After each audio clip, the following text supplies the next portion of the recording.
When it comes to The Sound of Music, Paramount made one of the biggest mistakes in film history. I guess they didn't have the vision of this guy. The Sound of Music turned 60 years old this month, so here are some things I bet you never knew about it. For starters, The Sound of Music is based on a true story. Maria von Trapp was a real person born in Vienna in 1905. After graduating from the State Teachers College for Progressive Education, at the age of 21, she entered Nonnberg Abbey, a monastery in Salzburg, with the intention of becoming a nun. While there, she was asked to teach the children of widowed naval commander Georg von Trapp. Captain von Trapp saw how much she cared about his children, and he asked her to marry him, even though he was 25 years older than her and they weren't in love. She went back to the monastery and the mother abbess advised her to marry him, and so she went ahead with it, but as she wrote in her memoir, she wasn't thrilled at first. Quote, "I really and truly was not in love. I liked him, but didn't love him. However, I loved the children, so in a way, I really married the children." In the mid-30s, soprano Lottie Lehmann heard the von Trapp family singing and suggested they form at concerts. They took her up on the offer and became a popular touring musical act, the Von Trapp Family Singers. Germany invaded Austria in March 1938, and in September, the Von Trapp family fled to the US. Their abandoned home was later used as Heinrich Himmler's headquarters. The family continued to be a popular touring act in the United States, and in 1949, Maria published her memoir, The Story of the Trapp Family Singers. Hollywood producers came calling immediately, but they only wanted the title, so Maria refused to sell them the rights because she wanted her entire story to be told. She then sold the European film rights to German producer Wolfgang Liebeniner, who released The Trapp Family in 1956. Then that same year, Paramount Pictures acquired the rights from Maria for a Hollywood treatment of her story. But get this, Paramount ended up dropping its option and not doing anything with it. And as we know what happens next, that was a pretty big mistake. In the late 1950s, Broadway producer Vincent J. Donahue proposed adapting the German movie as a stage musical for Mary Martin. Broadway producers Richard Halliday and Leland Hayward then acquired the rights, and they hired Pulitzer-winning playwrights Howard Lindsay and Russell Krauss to write the script for this musical. The initial idea was that the stage musical would use mostly Austrian folk songs. So Halliday and Hayward asked Richard Rodgers and Oscar Hammerstein to write one new song for the play. Rodgers and Hammerstein didn't think their style would mesh with Austrian folk music, so instead they offered to write a completely new score for the musical, if the producers were willing to wait for them to finish Flower Drum Song. The producers said, "Of course, we'll wait as long as you want." The Sound of Music would then open on Broadway November 16th, 1959, winning 6 Tonys, including Best Musical, and running for 1,443 performances. And then Hollywood was like,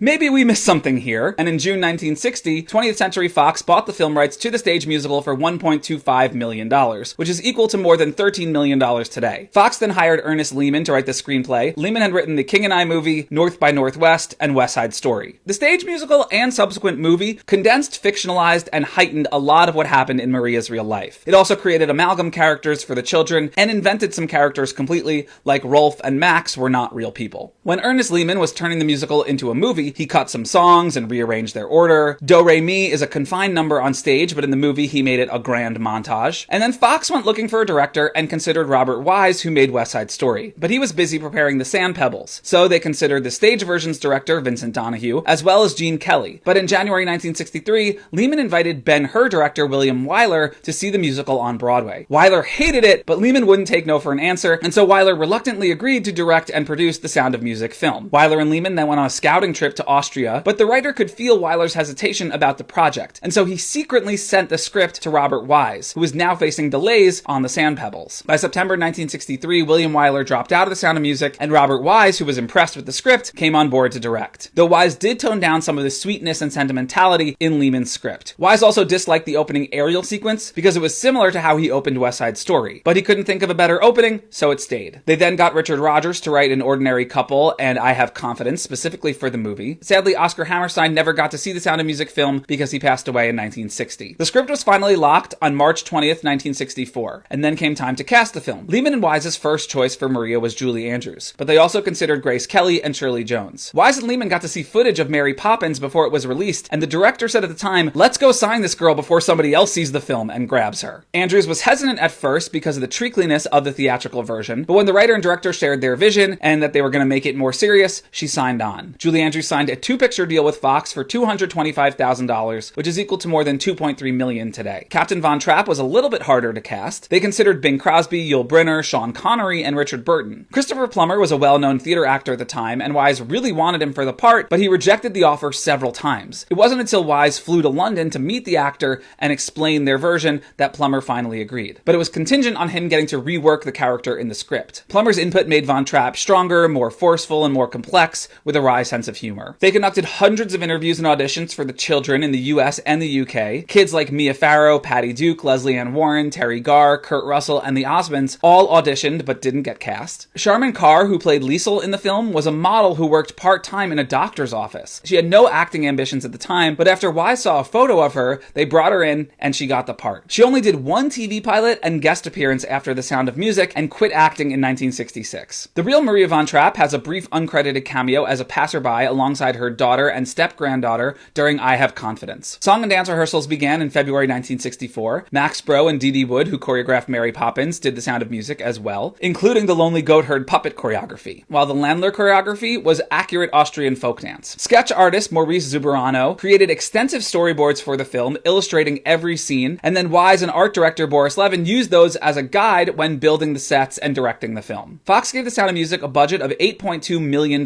which is about $84 million today, and filming began on March 26, 1964, on the Fox lot in Los Angeles, where they filmed Maria's bedroom, plus the abbey, cloister, and graveyard scenes. Wise shot the film on 70mm to make it as epic and cinematic as possible. In April, the production then flew to Salzburg, Austria, where they shot the wedding scenes at Mondsee Abbey. They also shot at Felsenreitschule Theater, Mirabell Palace Gardens, Residence Fountain, and on the streets of Salzburg. Plus, they shot at Nonnberg Abbey, the very place where the real Maria von Trapp had studied to be a nun. They then shot at St. Margarethen Chapel, Dürr Studios, Schloss Leopoldskron, and Frohnberg Palace. The Do-Re-Mi picnic scene was filmed above the town of Werfen in the Salzach River Valley, and the opening scene was filmed at Melweg Mountain in Bavaria. The little brook that Maria walks through isn't actually there. It was a plastic set piece filled with water. And you know the scene where the boat flips over? Gretel actor Kim Carruth apparently couldn't swim and swallowed so much water that she threw up on Heather Menzies, the actor who played Louisa. Julie Andrews also learned to play guitar specifically for the movie. They finished filming on location in Austria by July and headed back to the Fox lot in LA to do interiors. The last two things that they shot were the gazebo scenes for Something Good and 16 Going on 17. In total, they filmed 83 scenes over the course of 5 months, and then principal photography wrapped on September 1st, 1964. During post-production, Christopher Plummer's singing voice was dubbed by veteran Disney playback singer Bill Lee. Test audiences in Minneapolis and Tulsa got to see a rough cut of the movie in January 1965, and their responses were sensational. But even still, Wise made a few more edits to the movie after that. The Sound of Music premiered on March 2nd, 1965 at the Rivoli Theater in New York City, and then Fox sent it out on a roadshow theatrical release where it played in select cities that could accommodate a 70mm print and 6-track stereophonic sound. The roadshow featured 2 screenings a day with assigned seating and an intermission like a Broadway show. It was difficult to find a total theater count, but it doesn't look like it played in more than 150 theaters total during its initial run. But it became a massive box office hit, and it stayed in theaters for 4 years. It held the #1 position for 30 of its first 43 weeks in theaters, and it was still in the top 10 in its 100th week of release. People went to see it again and again and again. In some US cities, the number of tickets sold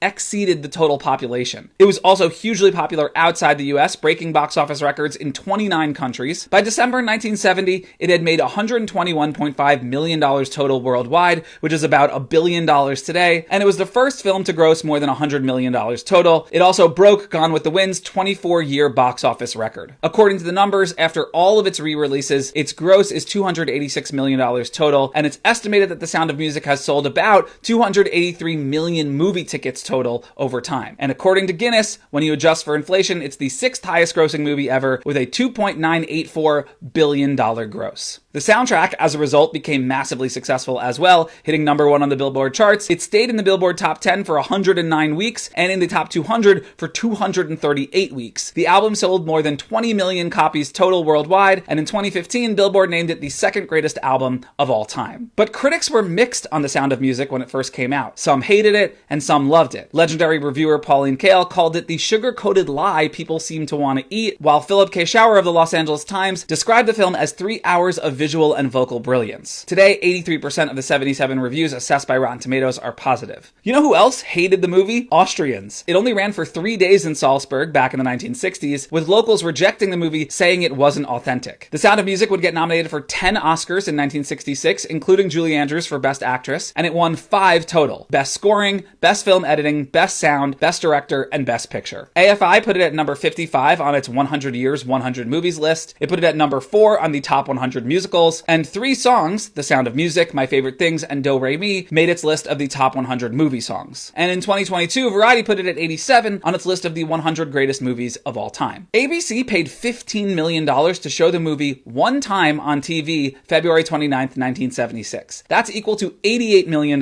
today. A year later, NBC paid $21.5 million to show the film annually over the next 20 years. But that recurring NBC broadcast was heavily edited not only to fit the letterbox ratio of TV, but to fit a 3-hour time slot. 30 minutes of the film were removed. Sound of Music tours remain immensely popular for Americans visiting Austria. By 2007, The Sound of Music was drawing 300,000 visitors a year to Salzburg, and more than 50,000 tourists a year take the local Sound of Music bus tour. Today, you can watch the movie on Disney Plus and Hulu, and as part of its 60th anniversary in 2025, Disney is planning a theatrical re-release and a new 4K Ultra HD remaster on Blu-ray that will reportedly bring the film as close as possible to its original look and sound. The real Maria von Trapp lived out the rest of her days in Vermont, managing the Von Trapp Family Lodge, which is still in operation. She died in 1987 of heart failure at the age of 82, and she's buried in a family cemetery on property.